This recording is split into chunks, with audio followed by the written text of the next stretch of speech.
Olá, que bom que estamos juntos para conversar sobre um tema fascinante, a arte e a ciência da pregação cristã.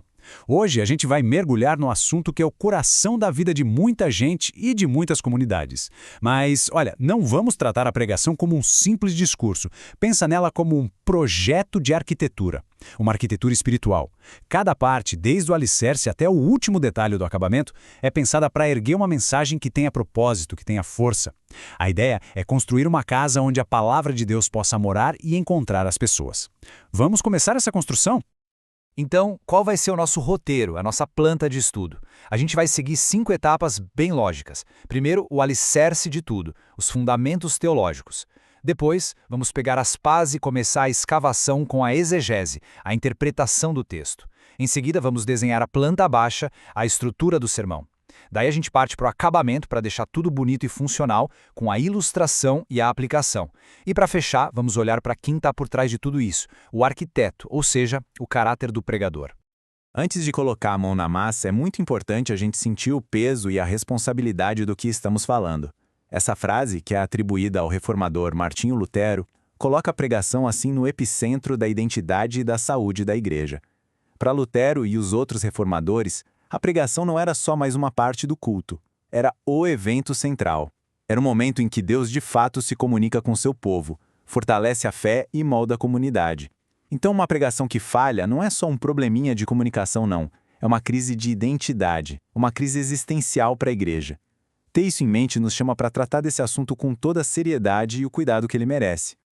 Vamos lá então. Seção 1, Fundamentos Teológicos, o alicerce da mensagem. Porque antes de aprender como pregar, a gente precisa entender muito, mas muito bem por que pregar. É aqui que a gente lança a base de concreto que vai sustentar todo o resto da nossa construção. Bom, o que é, afinal, a pregação cristã? Essa definição aqui é bem completa e cada pedacinho dela tem um peso enorme. Vamos desmontar para entender. Primeiro, é uma proclamação. A palavra grega original é querigma. Pensa num arauto, o mensageiro oficial de um rei. Ele não chega sussurrando uma sugestão, ele anuncia um decreto com autoridade. O pregador não fala por si mesmo. O conteúdo é a palavra de Deus, não são opiniões humanas ou filosofias da moda. E a fonte dessa autoridade está fundamentada nas Escrituras. A Bíblia não é só um ponto de partida, ela é a substância e também o limite da mensagem. A força por trás disso tudo vem pelo poder do Espírito Santo. Sem a ação do Espírito, a pregação vira só um discurso vazio. É ele quem dá luz ao pregador e quem faz a palavra ecoar no coração de quem ouve. E para terminar, o propósito duplo, a glória de Deus, que é o objetivo final de tudo, e a transformação da comunidade, que é a meta pastoral prática na vida das pessoas. E aqui a gente vê que o conceito de palavra é muito mais profundo do que parece. A pregação é centrada na palavra, porque é assim que Deus se dá a conhecer, é a sua autorrevelação. A teologia faz uma distinção importante entre a revelação que a gente vê na natureza e essa revelação especial que é a palavra. Essa palavra também é um agente de criação e redenção. Lá em Gênesis, Deus cria o mundo falando, haja luz e a luz se fez. Nos evangelhos, a salvação vem quando se ouve e se crê na palavra da verdade. E a expressão máxima, perfeita dessa palavra é Jesus Cristo, o Logos, a palavra que se fez carne. Ele não só falou a palavra de Deus, ele era a palavra de Deus. E essa palavra chegou até nós, registrada de forma fiel, inspirada por Deus, na palavra escrita, a Bíblia. Então, quando a igreja proclama essa palavra, ela não está fazendo algo novo. Ela está entrando nesse grande rio da história de Deus que vem desde a eternidade. Para a gente fechar essa primeira parte, a ideia central é esta. Pregar é muito mais do que fazer um bom discurso. Não se trata da habilidade de quem fala, mas da autoridade do que é falado. É um ato divino, em que o próprio Deus usa um instrumento humano para comunicar a sua verdade. Esse é o alicerce teológico. Se isso não estiver firme, toda a construção corre o risco de desabar. Certo? Seção 2, exegese, interpretando o texto sagrado. Com o alicerce firme no lugar, chegou a hora de pegar as ferramentas e começar a cavar. A gente precisa escavar o sentido do texto para ter certeza de que estamos construindo sobre a rocha da verdade e não sobre a areia da nossa imaginação. Essa palavrinha aqui, exegese, é fundamental. Ela vem do grego e significa literalmente tirar de dentro, extrair. O trabalho do exegeta é como o de um arqueólogo, cavar com cuidado para extrair o significado que o autor bíblico, inspirado por Deus, quis comunicar para os seus primeiros leitores. O grande perigo é o oposto, a exegese, que significa colocar para dentro. É quando a gente pega as nossas próprias ideias, os nossos desejos e força o texto a dizer aquilo que a gente quer ouvir.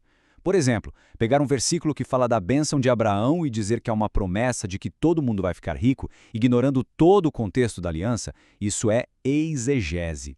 A exegese, por outro lado, é um ato de respeito, de fidelidade ao texto. E essa escavação não é feita de qualquer jeito. É um processo com método. Primeiro, a análise histórico-cultural.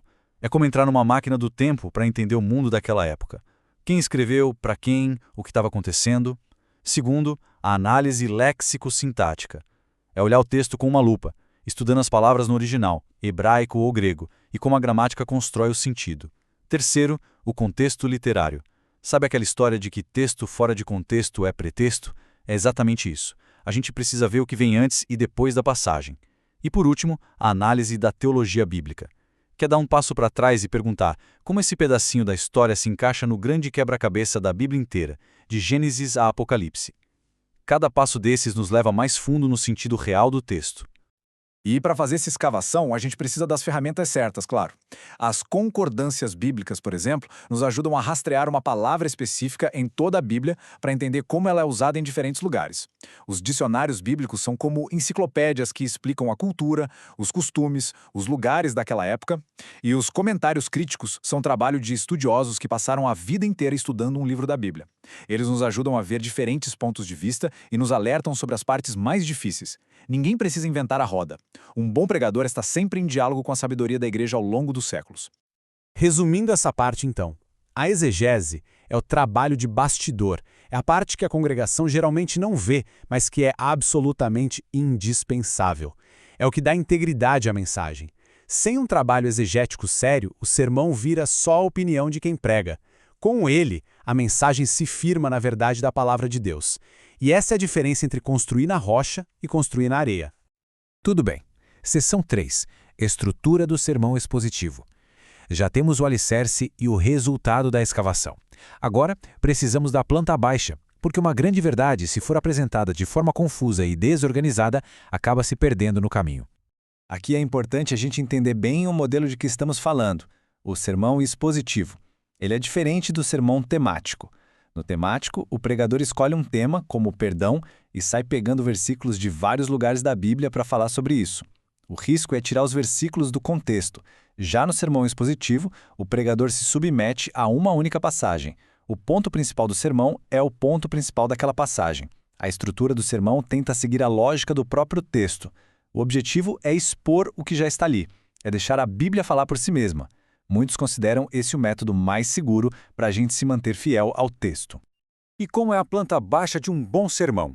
Ela tem partes essenciais. A introdução é a porta de entrada. Ela precisa criar uma conexão, uma ponte entre o mundo de quem ouve e o mundo do texto. A proposição central, ou a grande ideia, é a tese do sermão em uma frase só.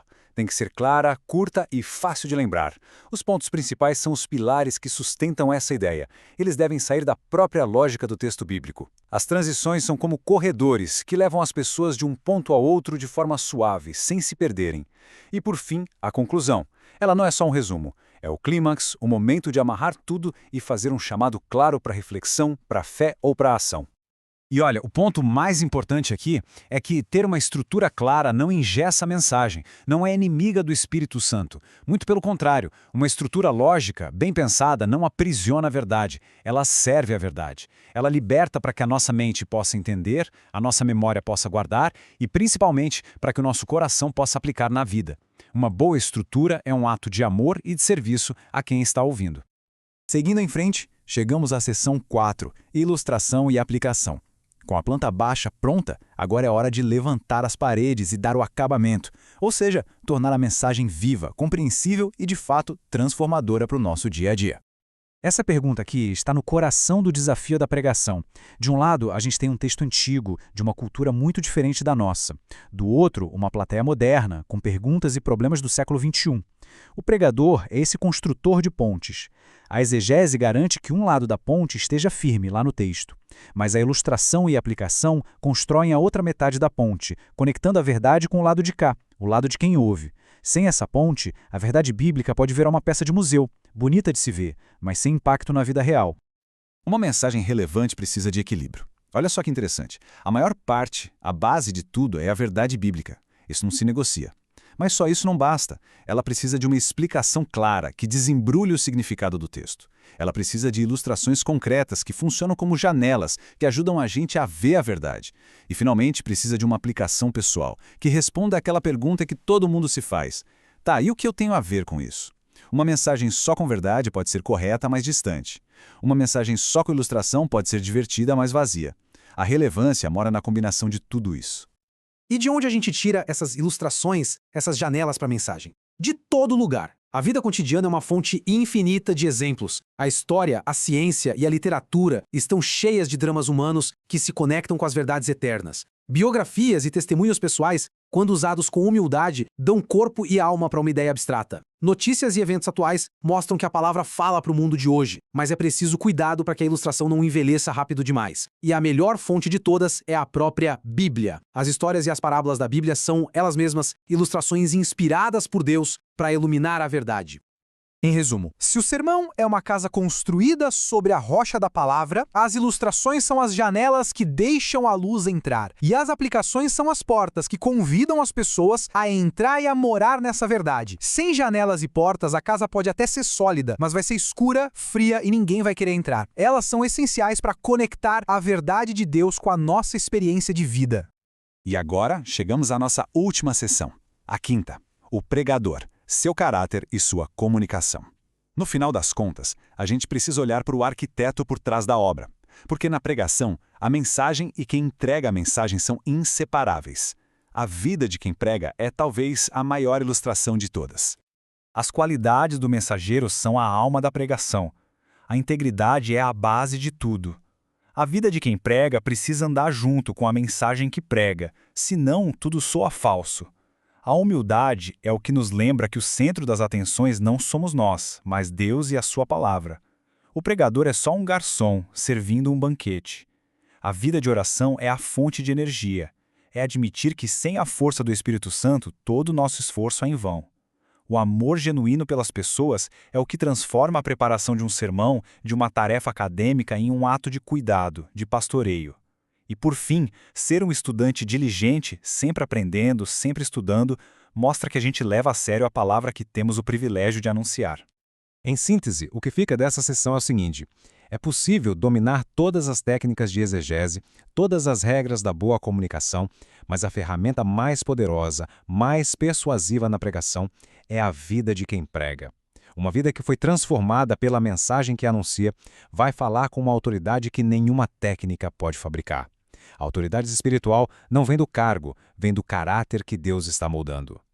E assim a gente conclui a nossa jornada pela arte e a ciência da pregação. Passamos pelo alicerce teológico, pelo trabalho duro da exegese, pela clareza da estrutura, pela ponte da ilustração e aplicação e pela importância do caráter. E a reflexão final que fica é um convite. Que mensagem da palavra de Deus a nossa comunidade, as pessoas ao nosso redor, precisam desesperadamente ouvir hoje? E com base em tudo que a gente conversou, como cada um de nós pode se dedicar a construir essa mensagem com total fidelidade ao texto e total dependência do poder de Deus? Se alguém quiser se aprofundar, obras como A Pregação e Entre Dois Mundos de John Stott são leituras fundamentais. Que essa pergunta final nos desafia a sermos arquitetos fiéis e caprichosos na mais importante de todas as construções.